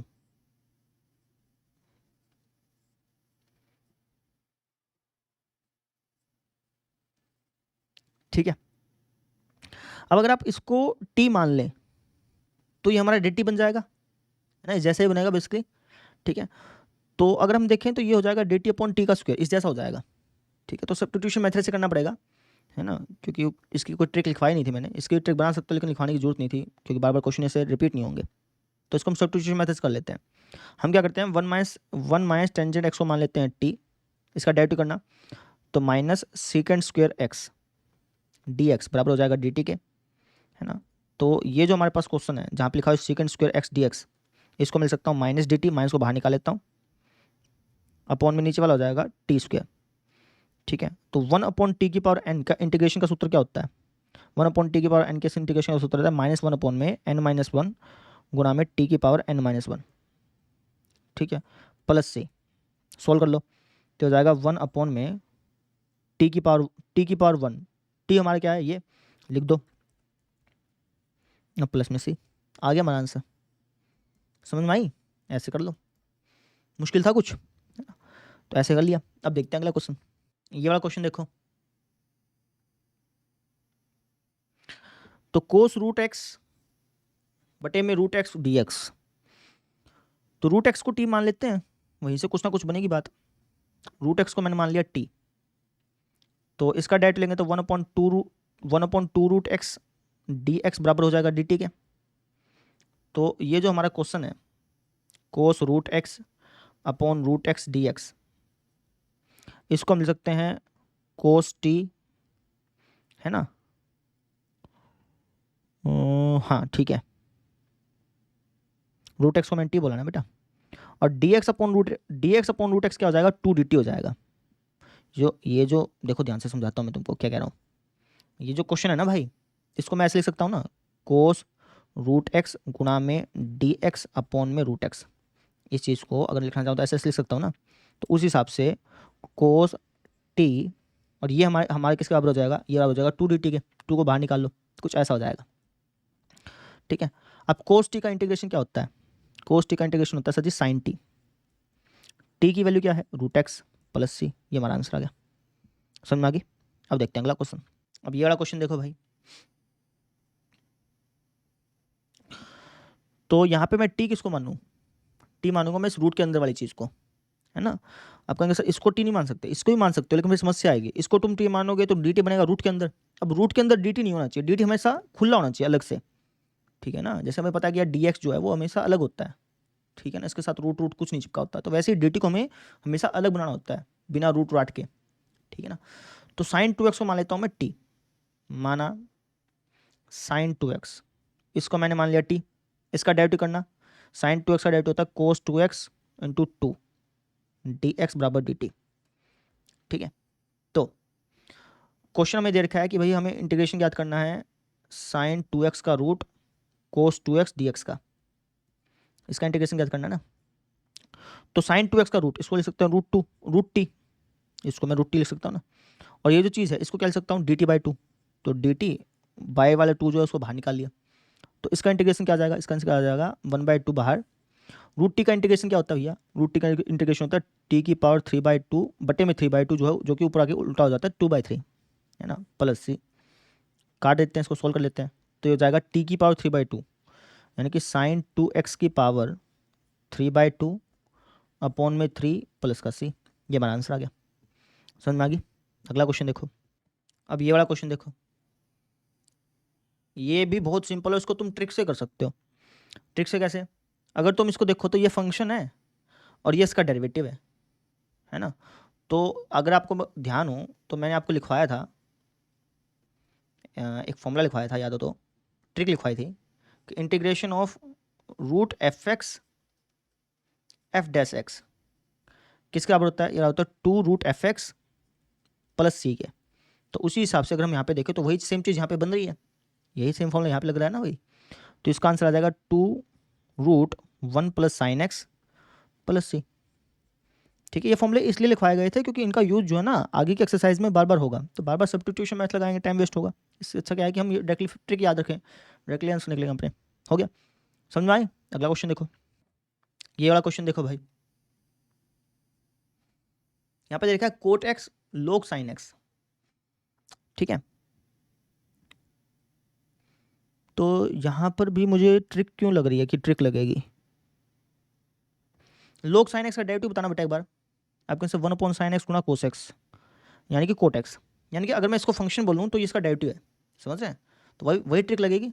हम जानते हैं कि integration of F x f dash x किसके बराबर होता है, ये बराबर होता है सर जी, आपने सर ऐसे लिखवाया था आपने, एफ एक्स की पावर एन गुणा में एफ डैश एक्स। ये किसका बराबर होता है, ये बराबर होता है एफ एक्स की power n plus one upon में n plus one plus C. तो वही ट्रिक यहाँ पे इस्तेमाल होगी भैया। यहाँ पे एफ एक्स क्या है, ये एफ एक्स है, क्योंकि अगर आप इसका डेरिवेटिव करेंगे तब आपको ऐसा ऐसा दिखेगा, है ना। ये एफ एक्स है, ये एफ डैश एक्स है। ठीक है, तो ये ट्रिक लगा लो। ये ट्रिक क्या कहती है कि इसका आंसर आएगा log साइन एक्स, इसकी पावर क्या, इसकी पावर हो जाएगी एन प्लस वन। अभी इसकी पावर कितनी है, वन प्लस वन क्या होगी 2, उसी से डिवाइड प्लस सी। ये हमारा आंसर आ गया। सब्स्टिट्यूशन मेथड से करते तब भी निकल जाता, लेकिन लेंथ ही पड़ता थोड़ा सा, ट्रिक से तुरंत निकला, समझे? ऐसा करना था। अगला क्वेश्चन देखो, अब ये वाला क्वेश्चन देखो भाई, ये भी बहुत आसान है, सिंपली बहुत आसान है। हमें इसका इंटीग्रेशन याद करना है ना। तो अगर आप ध्यान से देखो, नीचे वाले को अगर मैं फंक्शन बोलूँ तो ऊपर वाला जो है ना वो एफ डैश एक्स जैसा बनेगा, है ना। आप कहेंगे सर ऊपर वाले को माइनस साइन एक्स होना चाहिए तब जाके एफ डैश एक्स बनेगा। कोई बात नहीं, माइनस बना देते हैं। कैसे, -1 से भाग कर दो, -1 से गुणा कर दो, समझ रहे हो? या फिर आप ऐसे कह लो कि हम -1 से भाग कर दो, -1 से गुणा कर दो, वैसे कर लो चाहे तुम। देखो समझो मैं क्या कहना चाह रहा हूँ।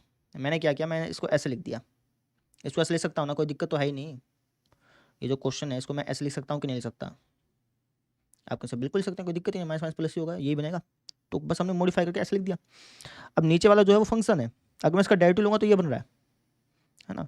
तो हम जानते हैं वही सेम चीज़, हम जानते हैं, हमने एक ट्रिक सीखी थी कि अगर ऊपर हमारा एफ डैश एक्स हो, नीचे हमारा एफ एक्स हो, तो इसका इंटीग्रेशन बराबर होता है log एफ एक्स प्लस सी के। तो उसी ट्रिक का हम यहाँ पे इस्तेमाल करेंगे। तो इसका आंसर आ जाएगा log एफ एक्स हमारे किसके बराबर है भैया, 1 प्लस कोस एक्स प्लस सी।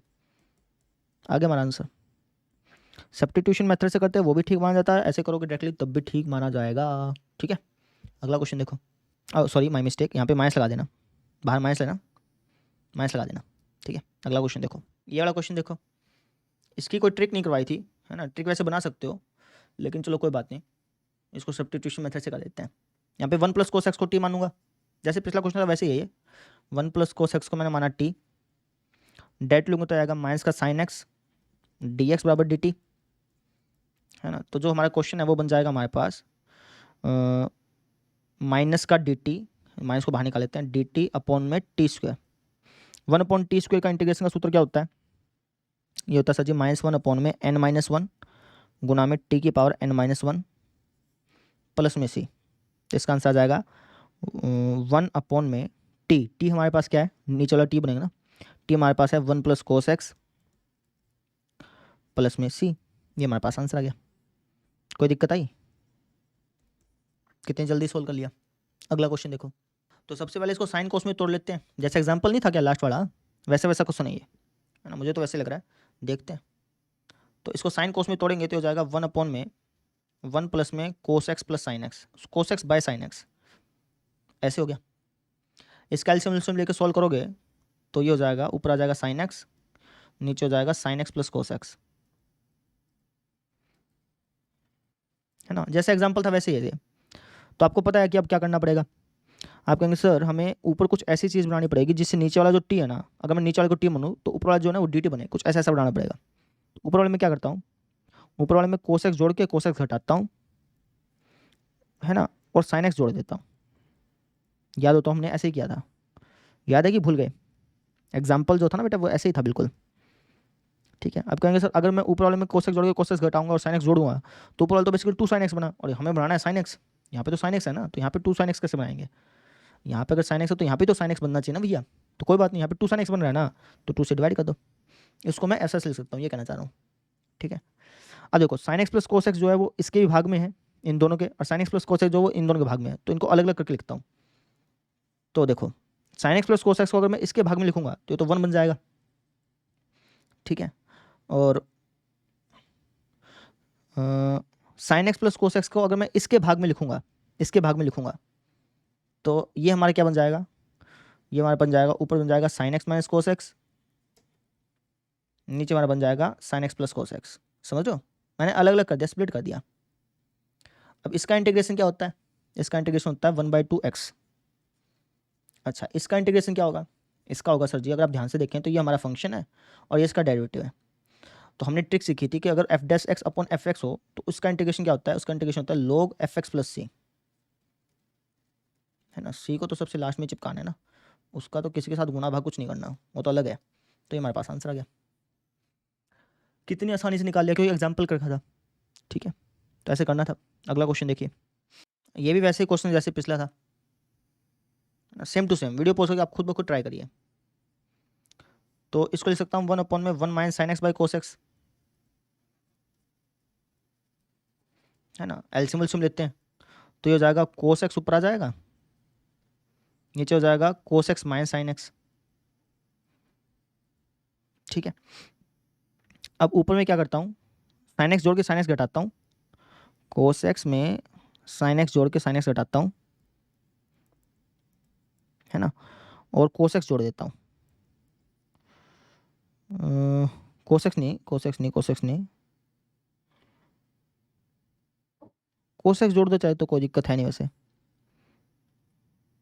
नहीं नहीं नहीं, यहाँ पे गड़बड़ी हो जाएगी, ऐसे नहीं करना, ऐसे नहीं करना, जल्दबाजी नहीं। सुनो ध्यान से, ऊपर मुझे किसको जोड़ना चाहिए? आप कहेंगे सर एक तो कोस एक्स माइनस साइन एक्स बनाओ ऊपर वाले को, तो साइन एक्स हमने घटा दिया, घटाया तो साइन एक्स जोड़ना ही पड़ेगा। ठीक है, अच्छा जी, अब आप एक काम करो, कोस एक्स को घटा दो, नहीं कोस एक्स को जोड़ दो। ठीक है, समझो मैंने क्या किया, ध्यान से बंदा, मैंने इस ऊपर वाले में साइन एक्स को घटाया, साइन एक्स को जोड़ा और कोस एक्स को जोड़ दिया, जैसे पिछले क्वेश्चन में किया था ना वैसे किया है, कुछ अलग नहीं किया। अब इससे फ़ायदा क्या होगा वो समझ लो। इससे फ़ायदा ये होगा कि ये जो कोस एक्स माइनस साइन एक्स है वो इसके भाग में भी है, इसके भाग में भी है, तो दोनों को अलग अलग करके स्प्लिट करके लिखता हूँ, तो कुछ ऐसा हो जाएगा। ये तो हो जाएगा 1 भाग करेंगे तो, और ये हो जाएगा हमारे पास sine x plus cos x upon में cos x minus sine x, ऐसा हो जाएगा। समझ रहे हैं? अगर आप नीचे वाले को फंक्शन माने तो ऊपर वाला डेरिवेटिव है, करके देख लो। इसका डेरिवेटिव क्या होगा? माइनस साइन एक्स, इसका डेरिवेटिव क्या होगा? माइनस कोस एक्स, माइनस को बाहर निकाल लो बेसिकली। ठीक है ना, तो अगर आप देखें ध्यान से तो नीचे वाले को अगर मैं फंक्शन मानूँ तो ऊपर वाला जो है ना वो उसका डेरिवेटिव बनेगा, लेकिन कब बनेगा डेरिवेटिव? जब ऊपर वाले को नेगेटिव से गुणा कर दी जाए। कोई बात नहीं, नेगेटिव से गुणा कर दो, यहाँ पे नेगेटिव से भाग कर दो। समझ रहे हो? हमें ऐसे ही बनाना है ना कि भाई नीचे वाला जो फंक्शन है ऊपर वाला डेरिवेटिव बन जाए। तो ऊपर वाला डेरिवेटिव बन नहीं रहा था, ऊपर वाला डेरिवेटिव तब बनेगा जब ऊपर वाले को मैं नेगेटिव से गुणा कर दूँ। तो मैंने नेगेटिव से गुणा कर दी, नेगेटिव से भाग कर दी ताकि वो इफेक्ट ना पड़े। समझ में आ गई? अब इसका इंटीग्रेशन क्या होता है? इसका इंटीग्रेशन तो सर जी x/2 हो जाएगा, और यहाँ पे हो जाएगा सर जी, ऊपर तो हमारा एफ डैश एक्स, नीचे है एफ एक्स। तो हमें पता है कि अगर इंटीग्रेशन में एफ डैश एक्स अपॉन में एफ एक्स हो, जो एफ डैश एक्स अपॉन में एफ एक्स हो, तो इसका इंटीग्रेशन होता है log एफ एक्स प्लस सी। समझे? हो गया क्लियर? यहाँ पे हमने ये नई चीज़ सीखी बेसिकली, है ना, बाकी तो सेम ही था। अब देखते हैं अगला क्वेश्चन।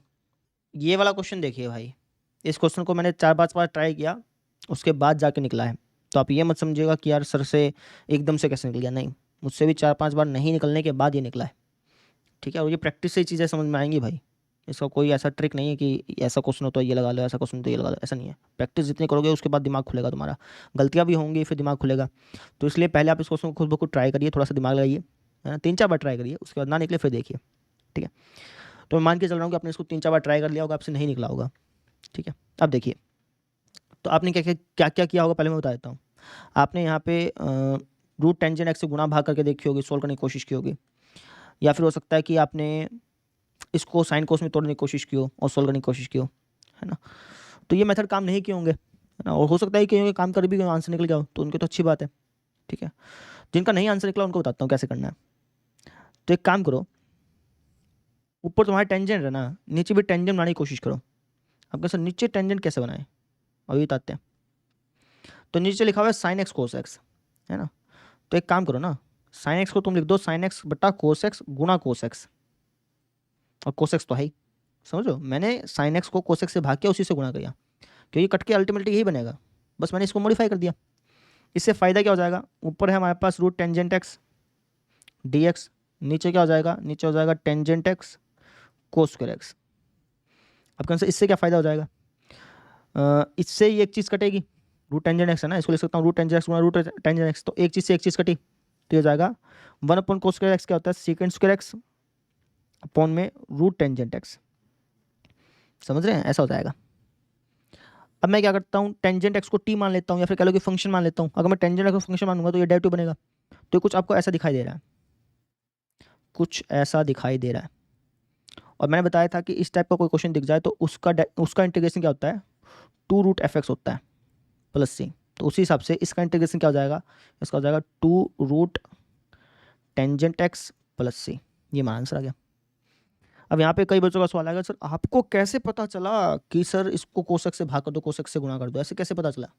ऐसे भैया मुझे एक बार में नहीं पता चला, 5-6 बार करने के बाद, गलतियाँ करने के बाद, है ना, इस टाइप के और एग्जाम्पल्स देखने के बाद फिर जाके पता चला कि यार इसको हम ऐसे करके देखते हैं, ठीक है। ये आपके लिए नई चीज़ होगी, ये आपके लिए नई चीज़ है ना। अब जैसे अगर आप आगे क्वेश्चन करेंगे तो आपको एक तरीका मिल गया, एक तीर मिल गया, बेसिकली आप ऐसे समझो, है ना। जैसे कोई धनुर्धर होता है तो उसके कमान में बहुत सारे तीर होते हैं ना, कि भाई ये तीर लगाया तो इससे लगे तो ठीक है, नहीं तो दूसरा तीर लगाएंगे, फिर से लगा तो ठीक है, नहीं तीसरा तीर लगाएंगे। वैसे ये सारी की सारी क्या है, टिप्स हैं। भाई अगर ऐसा हो गया तो ऐसा कर लेंगे, अगर ऐसा नहीं हुआ तो फिर ऐसा करके देखेंगे, ऐसा नहीं हुआ तो ऐसा करके देखेंगे। तो बहुत सारी टिप्स होती हैं, तो उसी हिसाब से हमें पता चल जाता है कि भाई हमें ना एक काम करते हैं, इसको टेंजेंट बनाने की कोशिश करते हैं, ठीक है। अभी आप सीख रहे हो चीज़ें, अभी आपको समझ में नहीं आई, अभी आपको एकदम से पता नहीं चलेंगी, है ना, अभी आप सीख रहे हो, अभी चीज़ आपको पता चल गई। अब आगे कोई क्वेश्चन आएगा ना तो तुम उसमें ऐसे करने की कोशिश करोगे, समझ रहे हो, ये चीज़ है। तो ऐसे कर लिया। अब देखते हैं अगला क्वेश्चन। अब ये वाला क्वेश्चन देखो,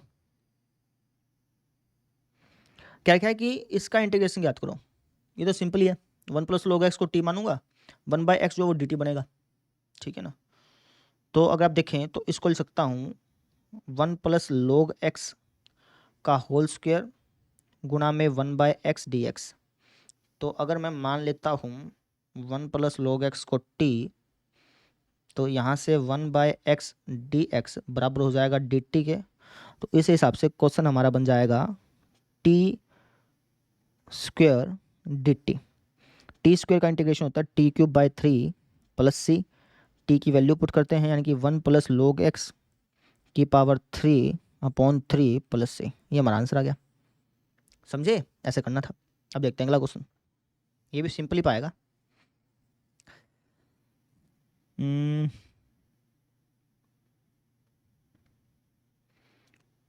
x + log x को टी मान लें, देखते हैं, अगर हो गया तो ठीक है, नहीं तो फिर दूसरे तरीके से करेंगे। x + log x को मैं मान लेता हूँ t, तो इस हिसाब से इसका डेरिवेटिव हो जाएगा 1 और इसका डेरिवेटिव हो जाएगा 1/x, है ना, ठीक है ना। ये बराबर हो जाएगा dt/dx के, या फिर अगर आप कहना चाहें तो इसको कह सकते हैं x+1/x, ये बराबर हो x+1/x गुणा में dx बराबर dt। तो इस क्वेश्चन को इसके अंदर तब्दील करते हैं, जैसा बनाने की कोशिश करते हैं। तो इसको लिख सकता हूँ x + log x, जो हमारा क्वेश्चन है उसको लिख सकता हूँ x + log x का होल स्क्वायर गुणा में x+1/x dx। तो उस हिसाब से मैंने इसको माना था t, तो ये हो जाएगा t का स्क्वायर, ये हमारे पास क्या था dt, है ना। अब टी स्क्वायर का इंटीग्रेशन क्या होता है t³/3 प्लस सी। तो उस हिसाब से इसका आंसर क्या आ जाएगा, उस हिसाब से इसका आंसर आ जाएगा x + log x का क्यूब बटे में 3 प्लस का सी। आसान था, कोई मुश्किल था ही नहीं। अगला क्वेश्चन देखो, ये वाला क्वेश्चन देखो, इसका इंटीग्रेशन बताना है।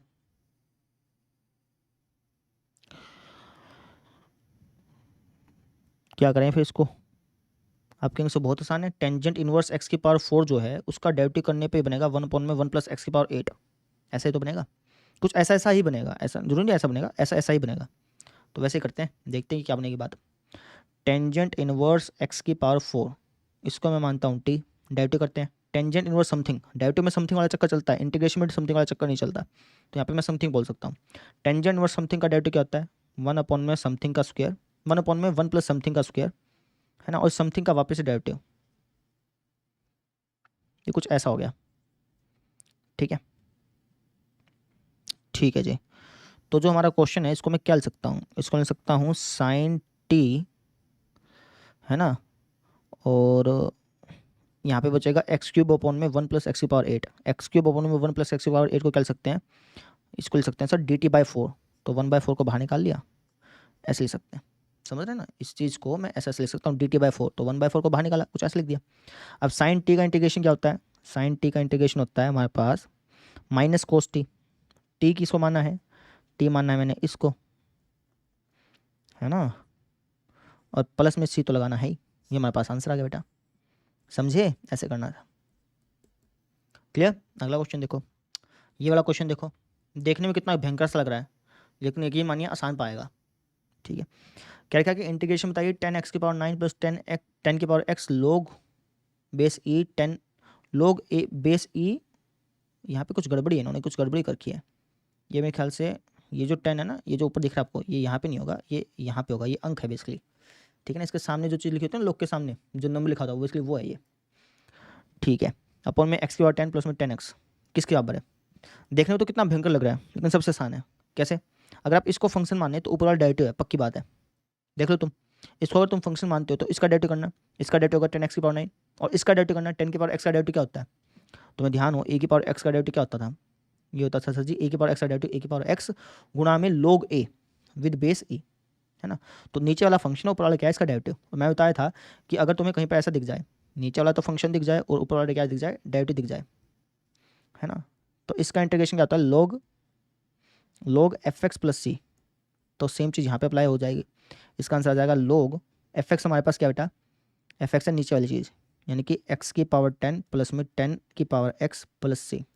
तो ये हमारे पास आंसर आ जाएगा, यानी कि ऑप्शन नंबर डी। समझे?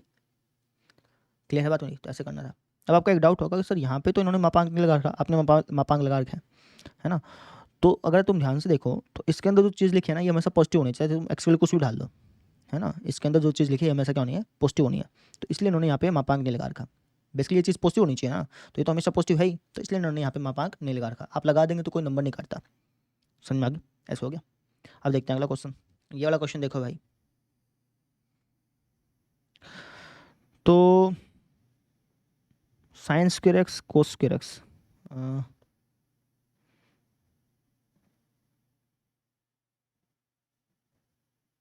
इसका कैसे करें भाई? 1/cos स्क्वायर एक्स को सीकेंड स्क्वायर एक्स ले सकते हैं, है ना, और यहाँ पे साइन स्क्वायर एक्स है।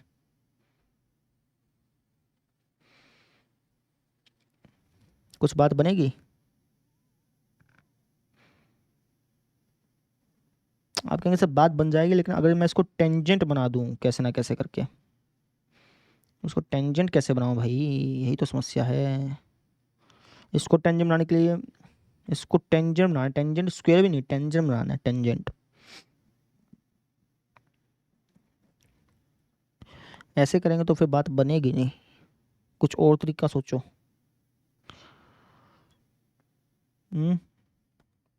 ऐसे करूँगा ना तो बात बनेगी नहीं, है ना। मैंने आगे सोल्व करने की कोशिश करी, मेरे से हुआ नहीं। क्या होता, हो भी जाता आगे और थोड़ा दिमाग लगाता तो हो भी जाता, क्या पता, लेकिन हुआ नहीं इससे। तो दूसरे मेथड से करते हैं। दूसरा मेथड क्या, वो समझो। यहाँ पे ऊपर 1 लिखा हुआ बेसिकली देखा जाए तो, नीचे लिखा है sine square x cos square x. तो ऊपर 1 को अगर मैं लिखना चाहूँ तो ऐसे लिख सकता हूँ साइन स्क्वायर एक्स प्लस कोस स्क्वायर एक्स। आपको से बिल्कुल, क्योंकि साइन स्क्वायर एक्स प्लस कोस स्क्वायर एक्स क्या होता है? 1 ही होता है, तो उसको हम लिख सकते हैं, कोई दिक्कत ही नहीं है। नीचे हमारे पास क्या है? Sine square x cos square x. अब sine square x cos square x जो है वो इन दोनों के भाग में है, तो दोनों को बटे में लिखता हूँ। तो अगर मैं इसको इसके बटे में लिखूंगा तो 1/cos स्क्वायर एक्स हो जाएगा, जो कि होता है सीकेंड स्क्वायर एक्स। और अगर मैं इसको इसके बटे में लिखूँगा तो हो जाएगा 1/sin स्क्वायर एक्स, ठीक है ना, जो कि होता है हमारे पास कोसेकेंट स्क्वायर एक्स, ठीक है। तो सीकेंट स्क्वायर एक्स का इंटीग्रेशन क्या होता है, ये तो तुम्हें मालूम होगा, ये होता है सर जी टेंजेंट एक्स। और कोसेकेंट स्क्वायर एक्स का इंटीग्रेशन क्या होता है, तो आप कहोगे सर कोसेकेंट स्क्वायर एक्स का इंटीग्रेशन क्या होगा, तो आप कहेंगे सर ये होगा माइनस का कोट एक्स, है ना। मेरे भी दिमाग से निकल गया था, लेकिन फॉर्मूला करवाया था मैंने आपको, याद हो तो याद रख लो। कोसेकेंट स्क्वायर एक्स का इंटीग्रेशन क्या होता है, माइनस कोट एक्स। तो बस आ गया हमारा आंसर। इसका मतलब कौन सा ऑप्शन ठीक है, बी ऑप्शन ठीक है। तो इस तरीके से हमने एक्सरसाइज कंप्लीट कर ली। आई होप सबको समझ में आ गया होगा। अब अगले लेक्चर में अगली एक्सरसाइज सॉल्व करेंगे। आज के लिए इतना ही, थैंक यू।